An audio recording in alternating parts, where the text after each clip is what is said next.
Welcome, everyone.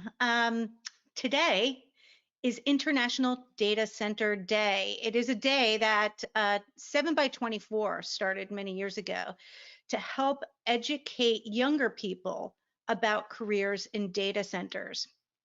On behalf of the Independent Data Center Alliance, we are really proud to be able to bring to you today's program, which is a live virtual tour of a demo data center. Now, if you don't know about the Independent Data Center Alliance, we are an independent consortium of globally operated data centers. The organization is founded by Bluebird Network, DataGrid, Main Cubes, and iMiller Public Relations. In addition to the founding members, we do have a great group of members who support the organization. Those include TSP and NYI, who also have facilities in New York and Chicago. We also have a variety of partners, including Salute Mission Critical, AGL Media Group and AGL Magazine, Data Center Post, Cloud Post, Telecom Newsroom, and many others. So if you are interested in the Independent Data Center Alliance, we do encourage you to visit us and check us out. We are on the web. And before I hand over our program to our fantastic hosts over at CCI, I do want to encourage you to take down your questions and put them into our question panel, which is the control panel on the right-hand side of your screen. There is a questions area there. We will have a question and answer period following the demo data center tour. And so we want to make sure that we get all of your questions answered then. All righty. So if you have any questions to me, I'm your host. My name is Alyssa Miller. I'm with iMiller Public Relations. I'm also one of the co-founders of the Independent Data Center Alliance, and we welcome you today. And without further ado, it is my pleasure to introduce you to Tim Morgan, who is a partner of CCI, and Scott Cockerham, who is the CEO, and these are our hosts for today's program. Thank you, gentlemen. Good morning, Alyssa. Thank you very much. Welcome to Critical Components and the International Data Center Day. Is it Data Center Day? I think it's actually International Data Center Day, but we can take a poll later on in the chat box. So I don't think there's any difference between a data center and a data center, but what is a data center? The data center really evolves around the computer. The data center is the house for the computer. And what the computer needs to operate is uninterrupted power, cooling, connectivity so that information can flow in and out of the data center. And right behind us is a version of a small data center. This data center houses the computer equipment, and what we're going to talk about today is how we deliver reliable cooling and power so the data center is always available. We're very concerned about reliability, availability, and maintainability so that the data center never goes down, so that when you Google something, instant message something, buy something from Amazon, those transactions are never interrupted. So you may work 40 hours a week, the data center works 168 hours a week. This never turns off. We're going to discuss the heartbeat of the data center, which is the UPS system, the uninterrupted power supply. For this, we're going to step into the other room.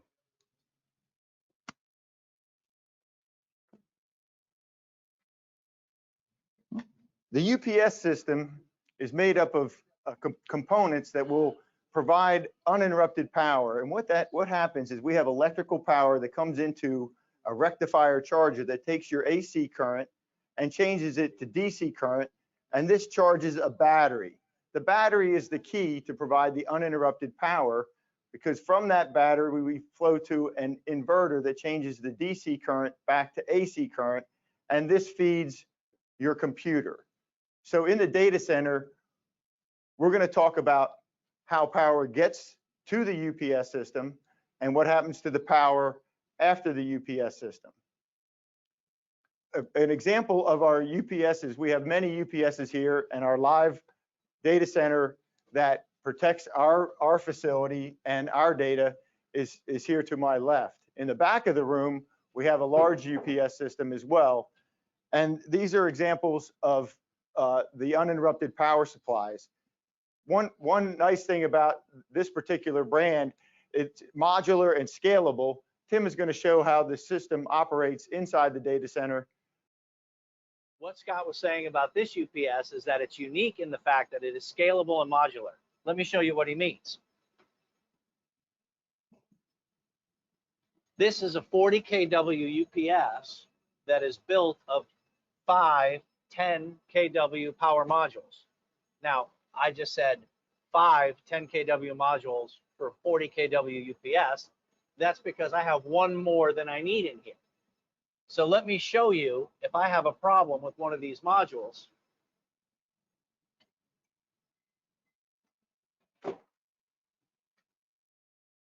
I can simply take the module out of my UPS while the UPS is hot, while it is up and running.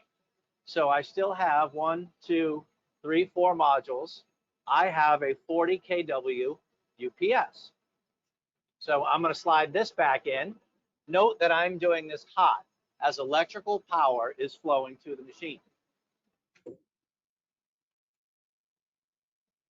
Additionally, Scott talked about batteries, and batteries being the way that power is delivered inside or from a UPS.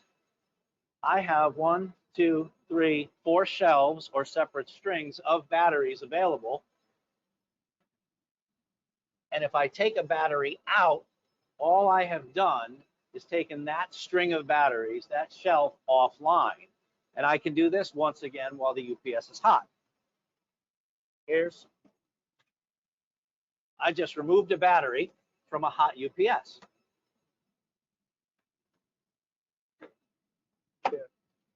I just installed a battery in a hot UPS.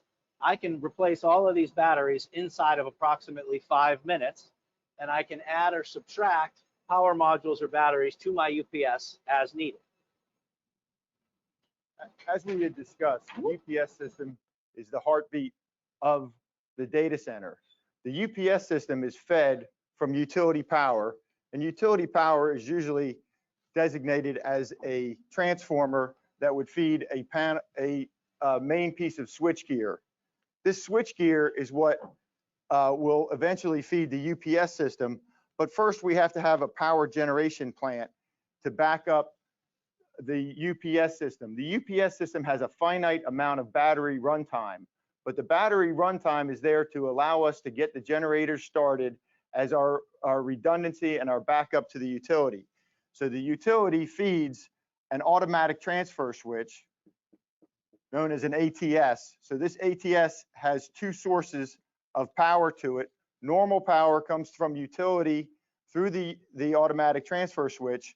When utility fails and this power goes away, the generator is sent a signal from the automatic transfer switch. The generator starts up just like turning the key to your automobile. When the generator comes up to voltage and frequency, the automatic transfer switch realizes that it has an alternative source, and the transfer switch will switch to the generator, and this feeds the emergency panel. The emergency panel feeds all the critical equipment in the facility, especially the UPS system. The UPS system then provides the uninterrupted power to the computers, but this emergency power panel also has to feed the air conditioning systems to keep the computer room cool. We're going to take a look now at the power generation plant that we have in our facility. I'm standing behind Critical Components office right now by our generator. Now, most of you may know what a generator is. Perhaps you have a small one in your garage to power the refrigerator when the power goes out. Our generator is sized to supply power to our entire office and our entire data center in the event that utility power goes away. You see, in the data center, there's 2 main feeds of power. There's utility power, which in the case of Georgia comes from Georgia Power, and there's generator power, which is our prime backup should power go out. The generator is sized to handle the entire data center, all of the lights, all of the office, all of emergency power, and all of the mechanical systems. For example, the outdoor heat exchanger, which we have powering the air conditioner in our data center.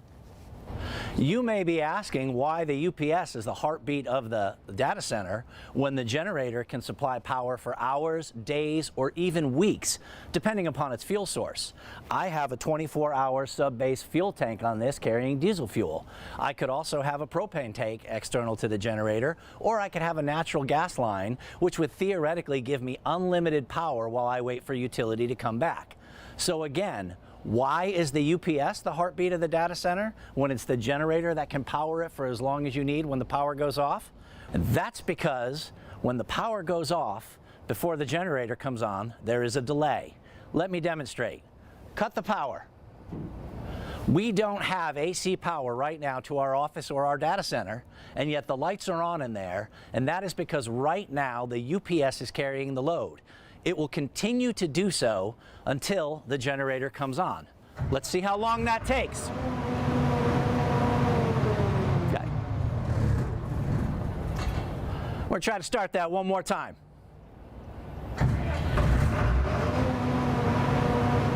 There we go. So now, after that delay, the generator has come on and the generator is powering our data center.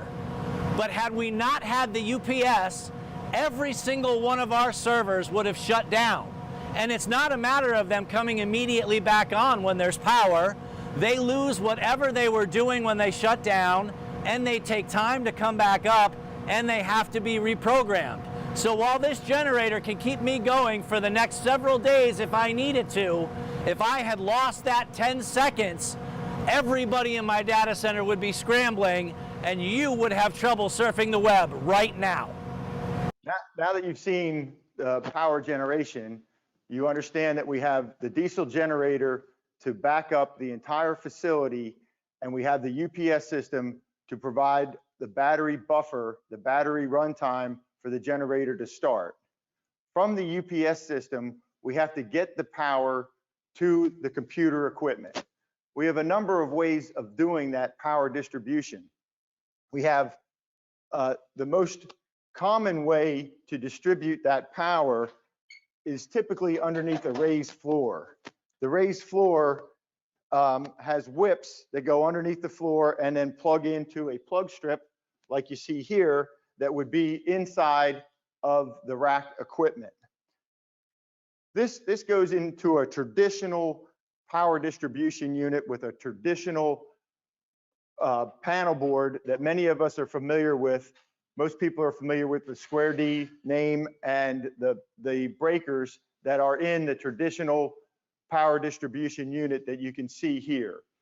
We have other distribution methodologies that allows us to distribute the power more safely and with PPP, which is personal protective equipment, and arc flash in mind for the safety of the electricians and the people working in the data center.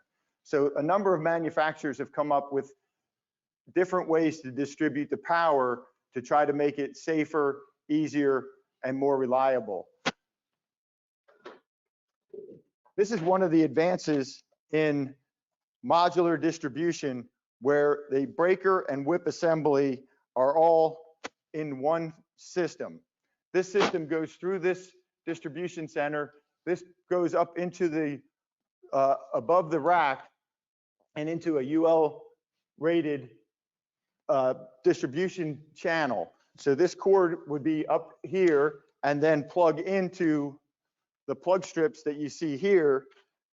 And those plugs are what power the equipment. These plug strips are inside of each rack, and there's usually two feeds, an A and a B from separate systems, again, to provide an even higher level of reliability. The other way to power the data center is the overhead distribution that you can see here from Starline Busway, which is overhead distribution. Again, this allows us to easily put in a box with a cord coming down that again is going to power the electrical plug strip for the computers in the rack. So everything that we're doing here is to provide electrical distribution right from the UPS system to the racks through this guy to this guy to provide the power to the data. And just to show you how this works, to insert power or to add power or capacity to your Starline busway system or any other manufacturer's overhead busway system, I would simply take this box, put it into the open channel of the busway above me, turn it, and then lock it into place. This box can have whatever combination of circuit breakers or fuses that you need to power the data center. It may or may not have a cord off it. If you look above us, you'll see we've got cords coming off of ours because of where the busway is. Often, however, the busway is directly over a row of racks, and this box would look as such. It wouldn't have a cord. It would sit right above the racks, and the pigtail from the in-rack PDU would plug directly into it. It's worth noting that expansion can be handled while your data center is hot if you use an overhead busway system. I can install one of these boxes without turning power off to my data center. That's extremely important to data and data center operators, because shutting one down is the way they can lose their jobs. So now we've talked about the data center from a holistic standpoint. We have the generator outside that is going to come on if power were to fail. That feeds emergency panel. The emergency panel feeds our UPS system. The other thing the emergency panel feeds is the air conditioning, and every air conditioner has an outside heat exchanger that you saw in Tim's presentation outside. What we haven't talked about is the connectivity of the computers to the outside world. I have Daryl Berman here to talk about the distribution of the digital information flowing on the network cables out to the world. So you have to have connectivity, and that's where we have other products that will allow you to put in your fiber and data cabling. Daryl? Thank you, Scott. As we look above the eco aisle here, which is the containment pod, we see a high capacity cable management system from Snake Tray. This particular product is a Series 801 Mega Snake product, which is available. It looks like about 20 other different solutions that are available. What's different about it is it has a patented rail system that allows you to drop accessories, devices, and additional power and electrical boxes without having to reconfigure. So that's through a horizontal double wire system that's on top. The biggest advantage of this type of system is when you put something in your data center overhead or under the floor, you need to be able to configure it and put it down so that it meets the codes. In this case, we have a unique snake nut system that allows you to use the threaded rods to easily install this. In fact, it's a lot easier to install it with this without having to build a trapeze or a bracket. What we did on the top is this is a cable tray on the top that's about 18 inches wide. And as you look in the two threaded rods coming down, you will see a piece of unistrut underneath it supporting it. That's typically what's required when you put this type of cable tray in, but to prevent the labor, which could be an additional hour, to save about 90% of the time, you have these nuts that attach to a threaded rod system. You place them, you insert them, and you tighten them up, and it saves a lot of time when you put this system together. Now, this particular Mega Snake system consists of 4 10-foot sticks, which is a traditional standard size. It's supported at about 4 to 5 feet apart and can be supported at 10 feet with a special bracket without deflection. So those are a couple of things going on. There are 4 10-foot sticks. There are 4 90-degree corners. And the biggest advantage of this is that it's pre-configured at the factory. So unlike your traditional wire basket that you may cut because it's flexible in the field. This actually has a pre-configured turn, so you don't need to make the cuts inside. If you did make those cuts, you have to take it outside of the data center to prevent dust and dirt from the data center, which is why it's prevented. So in addition to that, the patented dual horizontal rail system on top allows you to put in special pathways that you can identify with special colors. There are 8 colors here. That's a bracket that is attached without reconfiguring the product. Over here, you'll see a cable drop off or rainfall, as it's called. And on the side, you'll see a number of power distribution areas that allow you to add without having to add extra racks and cabinets. And that's a little overview of the cable management tray from Snake Tray. I'm going to give it back to you, Scott. All right. I think We're back live. I think we're ready to open this up to some questions. One of the things that you may have seen in the background was the outside heat exchanger for the air conditioning system. Now, there's many different types of UPSs. There's small single-phase UPSs. There's traditional UPSs. There's modular UPSs. There's rotary UPSs. There's different generators. There's natural gas generators. There's diesel generators. There's a number of different ways of configuring this, and all this different infrastructure equipment is what we provide to give the data center and the computers a good place to live, that they're going to always have power and cooling. We're going to step into the other room and look forward to taking some questions. I was hoping that our camera guys could pan over to Tim and take a look at the different battery technologies. Just like there's different UPS technologies, there's a number of different battery technologies. Right here, we have a multitude of battery technologies that Tim can walk you through. Sure. I've got a UPS right here. I've got a UPS at the other end. And then I have 3 different battery technologies right here. What we're looking at here is the most traditional type of battery. These are 2-volt, basically, car batteries. And they're all running in series in a single string to give me power for that period of time I need until a generator comes on when utility goes away. This is the most common type of battery I've been selling for the 21 years I've been in this industry. The next, call it innovation that we had maybe 10 years ago, and I showed you these earlier, are the scalable modular batteries. These are a valve-regulated battery. These are in chemical composition very similar to the first bit of battery I showed you.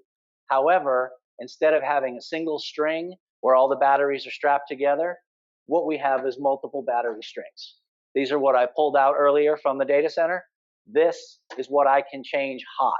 So this was a major innovation, and for about 10 years, a large number of UPSs across many manufacturers' product portfolios utilize this type of technology because of the ease with which data center operators can make sure that they take care of their clients. The most recent type of battery typology that has been taking over are lithium-ion batteries. Now, I'm back to a single string of batteries in a cabinet. However, I generally have multiple cabinets with my large UPSs, so I have redundancy. Lithium-ion batteries are what power my car. They're what power Scott's cell phone. The reason the technology has taken off like it has is because lithium-ion batteries tend to be about half the weight and half the size of more traditional batteries. They can be discharged between 10 and 100 times more often without degrading their ability to power a load. And they last somewhere between 2 and 4 times as long as a more standard battery. So as cost has come down and safety has gone up, we're finding in our large products that lithium-ion batteries now represent more than 50% of the batteries sold into giant data centers. So if you have any battery questions, please add those to the lineup. I'm going to go sit with Scott and we'll answer anything that you have. Thank you, Tim. Excellent. Want to give me a Hey, thumbs Alyssa. up? Can you hear me, guys? Great. Excellent. Okay. Fantastic. We do have a couple of questions. And just a reminder to our viewers, thank you again for tuning in. Thank you for your patience. And if you have any questions, you could just type them into your questions box. I do see that we have a couple of questions here. So the first one is, how do you recommend companies determine the location of a data center? The things that go into determining the location of a data center. Obviously, real estate cost is one, but that's not the top priority. The priority is probably connectivity. Most the biggest data center market in the country is outside of Northern Virginia. The connectivity there is probably the greatest connectivity in our country, and then that's May West is where a lot of the cables come into this country, and from there they're distributed to other major cities, and it also comes in Northern California. So there are the two largest data center networks in the country because of connectivity. So despite the fact that land there is more expensive than it is almost anywhere else in the country, the connectivity is so good, and the access to clients. The government in Northern Virginia, big tech in Northern California is there, so it makes sense to put a data center in there even if you have to spend 10x for your land. But there are other considerations. One of the other big considerations is the cost of electricity. Data centers use a lot of electricity. So places like Georgia, where we have inexpensive power, is also another great place to locate your data center. So we have connectivity. The other thing would be cooling. Cooling represents a big portion of the electrical usage, and we can get some free cooling in different parts of the country, different parts of the globe.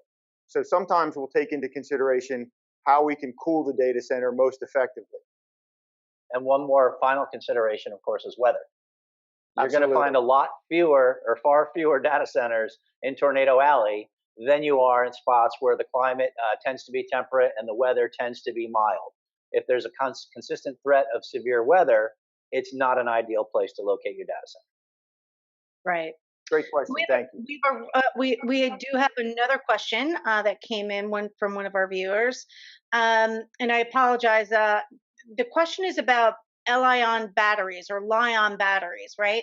Do you feel that Li-ion batteries add unnecessary risk to DC operations? Is the increased risk of Li-ion simply a fallacy at this point? And do you have a take on any extra fire suppression tactics that you would recommend with Li-ion batteries? So the lithium-ion batteries, as Tim discussed here, are a new product offering in the data center. When I say new, 5 years. And they were slow to emerge because some of the bad publicity that you got from lithium-ion batteries. These lithium-ion batteries are a whole lot different than the ones in a hoverboard, and they have a lot of controls built into them. I would say that there's still, I still have some concerns about lithium ion, but not from a fire standpoint or a safety standpoint. I think we've passed all of that. My concern is simply, what do we do with them at the end of the life cycle? I don't think we have enough information. Right now, the process of with batteries are one of the most recycled products on the planet. So when you have regular lead acid batteries, we know from they're going to go back to the battery manufacturer and will be recycled. Right now, this disposal of lithium-ion batteries is to burn them, to incinerate them. Not sure if that's the best thing in the world. So that's my only concern. When they first came out, we definitely had concerns about fire because of what we heard in the industry from some of the cheaper lithium-ion batteries. But and the phones. I mean, they got a huge bad rap from phones bursting into flames on airplanes. It is a different chemical composition, but it can be hard to get that into people's heads. So I think the safety measures have been taken into place, but again, we have the ability to, and it's different depending on the size of the UPS system, the runtime. There's different considerations, and it's nice to have different options when you're looking at your batteries, and you can make educated decision based on life cycle, cost, and footprint.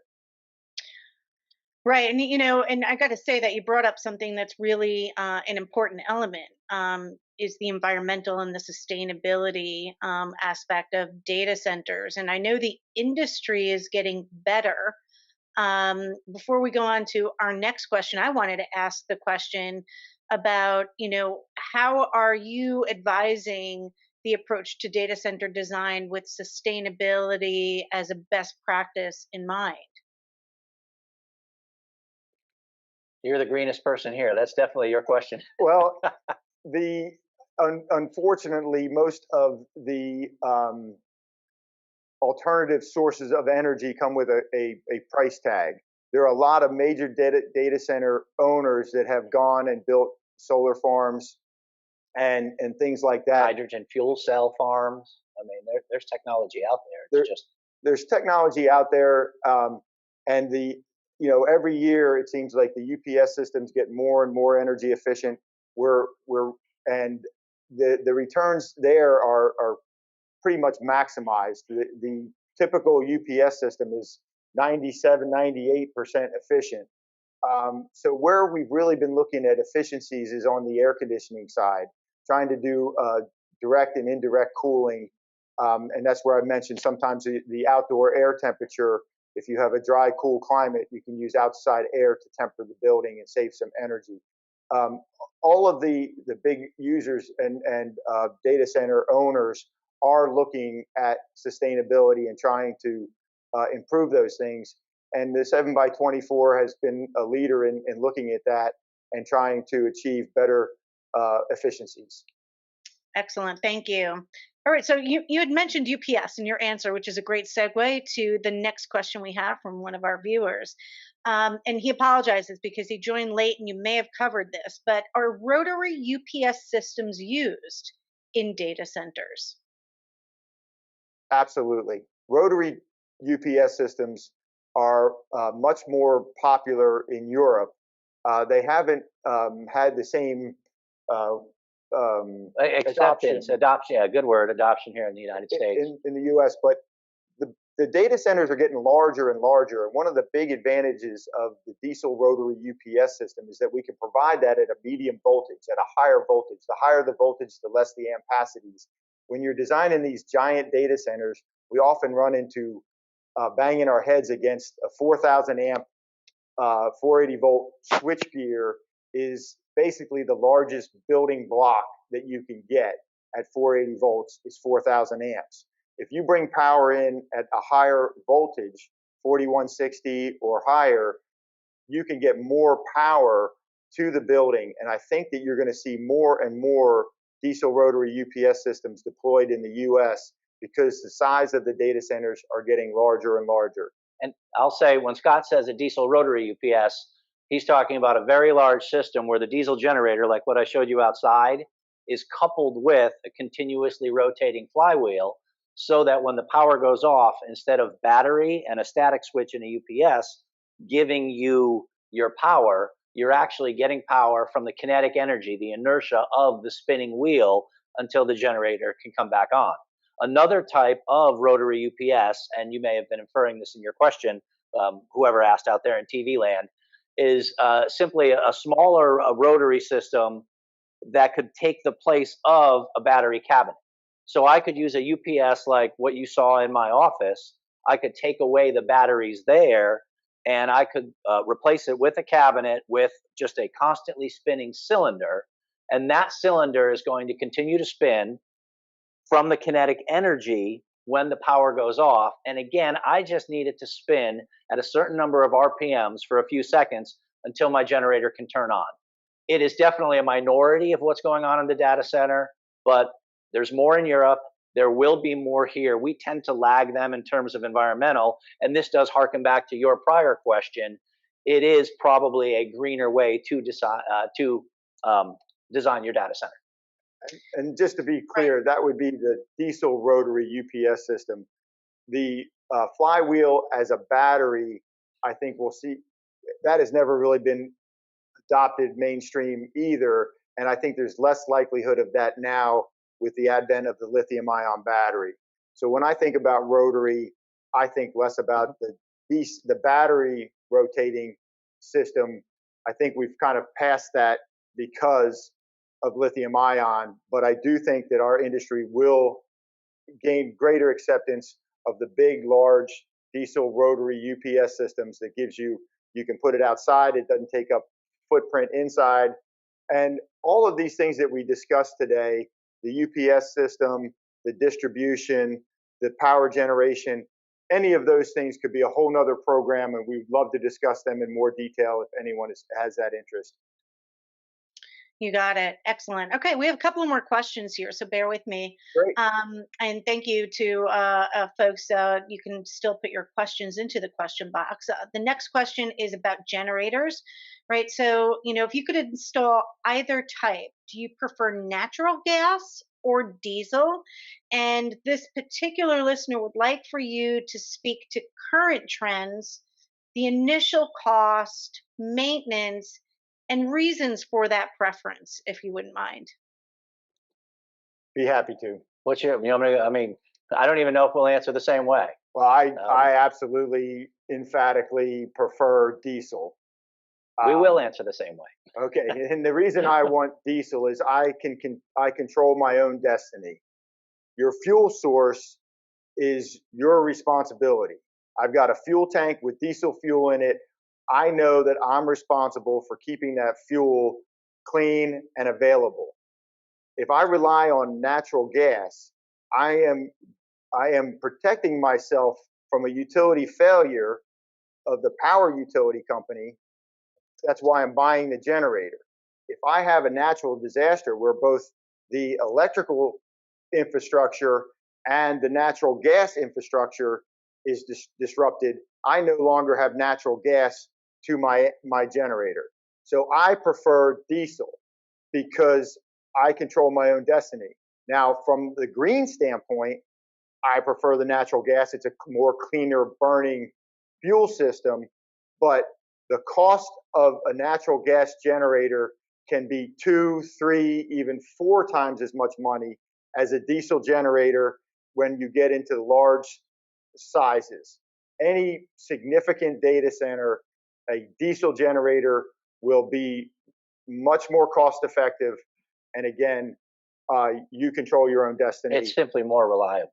I mean, there are bi-fuel generators available where you have a natural gas line and a diesel generator, but the product set is smaller. The cost can be prohibitive. So when you're designing and developing, you're almost always at the moment going to go with diesel fuel.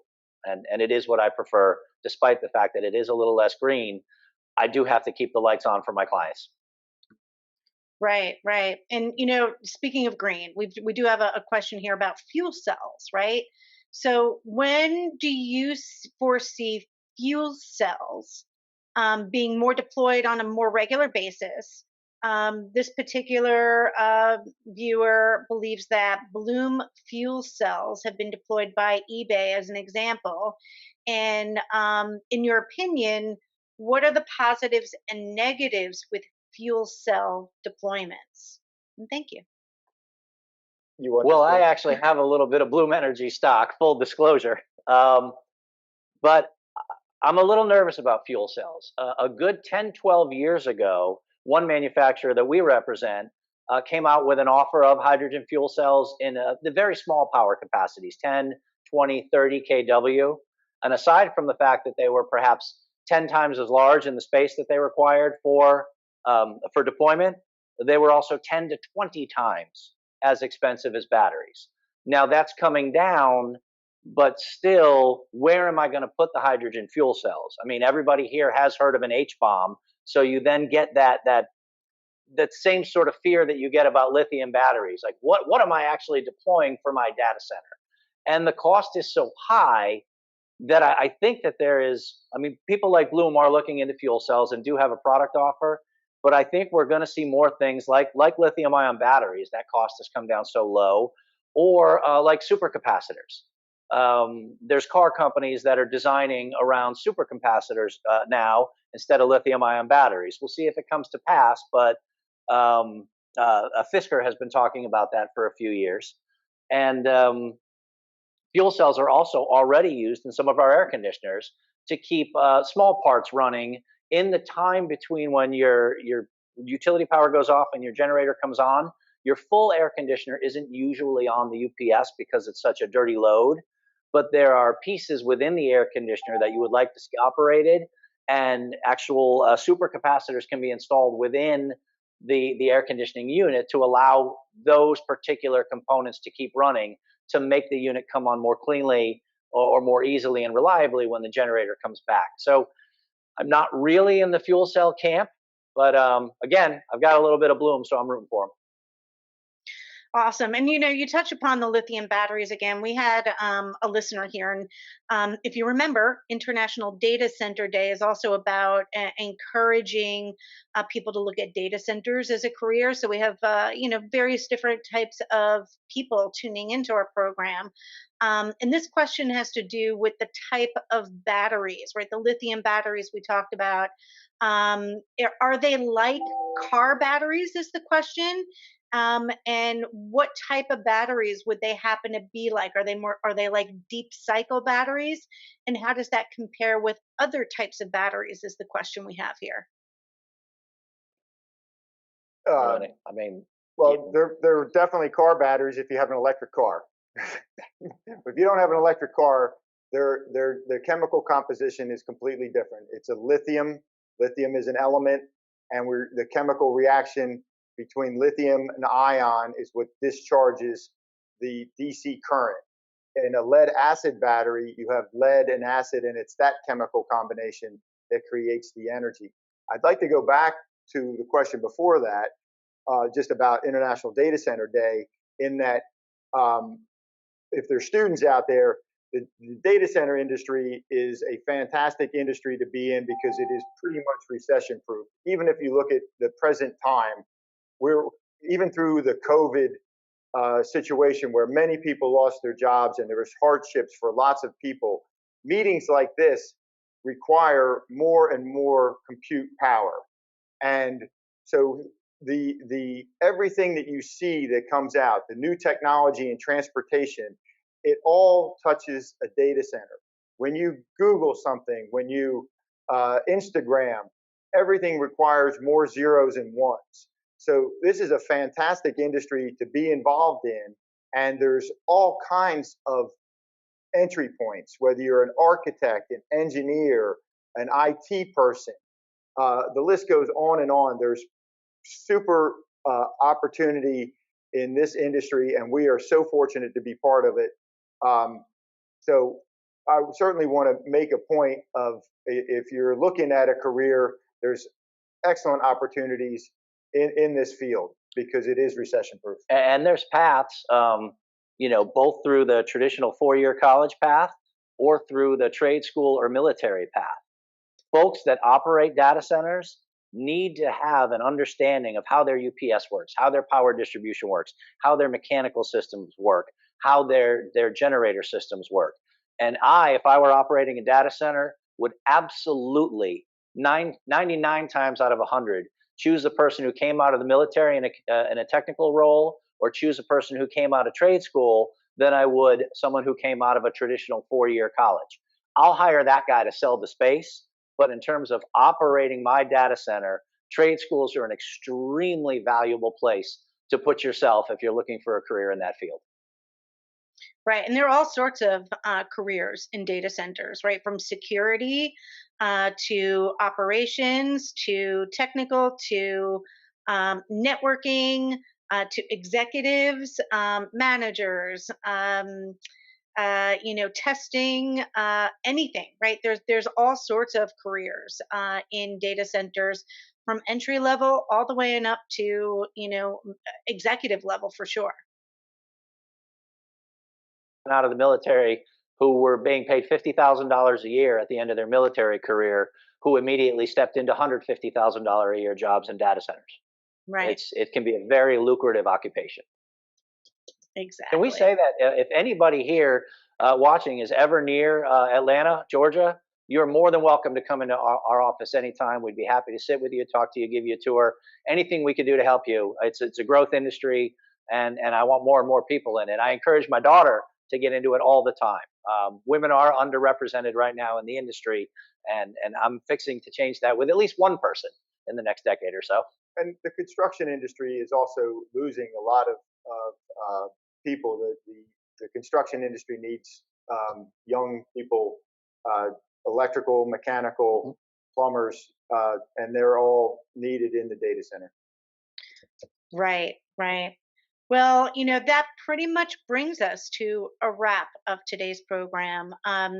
In the COVID time that we're in, not being able to offer in-person tours of data centers has certainly been a challenge. I applaud your ingenuity in being able to provide a virtual data center tour remotely with this level of detail and flexibility. I certainly felt like I went through a data center tour with you.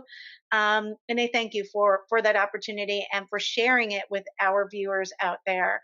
Hey guys, if you have any questions for CCI after today's program, please feel free to reach out to us. The team over at CCI has been terrific to work with, and we encourage you to ask any questions that you have. As you know, components are their specialty, and they work with quite a few vendors out there, and can certainly provide you with one-on-one feedback on how to help make the best decision for your facilities today into tomorrow. Thank you both for your time. Thank you very much. We appreciate you. Thank you, everybody.